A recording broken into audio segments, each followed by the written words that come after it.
June the 7th, Johnson's men around La Barquette Locks and the whole of the paratroop force in and around this area was still under intense mortar fire, fire from German 88s and small arms fire that was being poured onto them by 6th Fallschirmjäger and probably elements of the 3rd Battalion 1058 Grenadier Regiment that was holding this, or initially holding this ground for the Germans.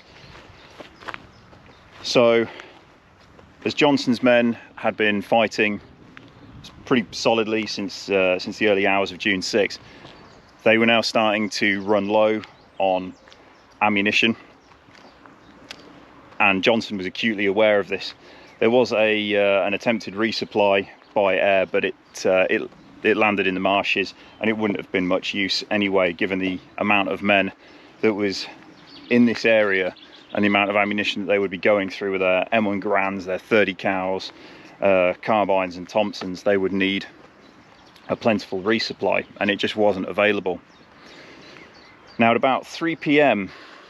on the afternoon of June 7th, 1944, reports came in from the further out positions that there was a large force coming from this direction. So that's heading northeast, and you've got Saint-Marie du Mont up in that area as well. It was around estimated 500 men. Wasn't sure who they were, but Johnson mobilized his force, brought a load, about 150, into positions at these crossroads here.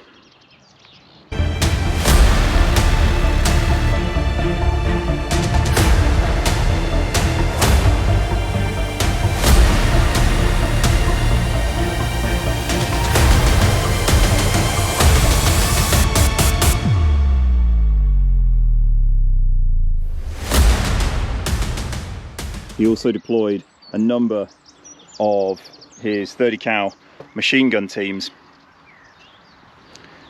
and as they got into range, it was soon identified that the men that were crossing the marshes were from the 6th Fallschirmjäger Regiment, later turned out to be from the 1st Battalion.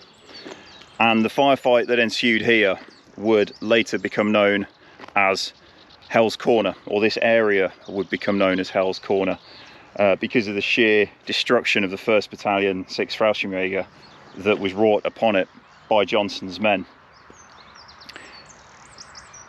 By the time the fighting had died down, and luckily it did, because Johnson was again acutely aware that he was running very, very low on ammunition, and the Germans, had they have known that, could have easily just overwhelmed their positions and either killed or captured them without question. But after 150 of the Germans had been killed out in the fields over here, the first cries of "Kamerad, Kamerad" was heard, and at that point Johnson knew that victory was theirs, at least for that moment.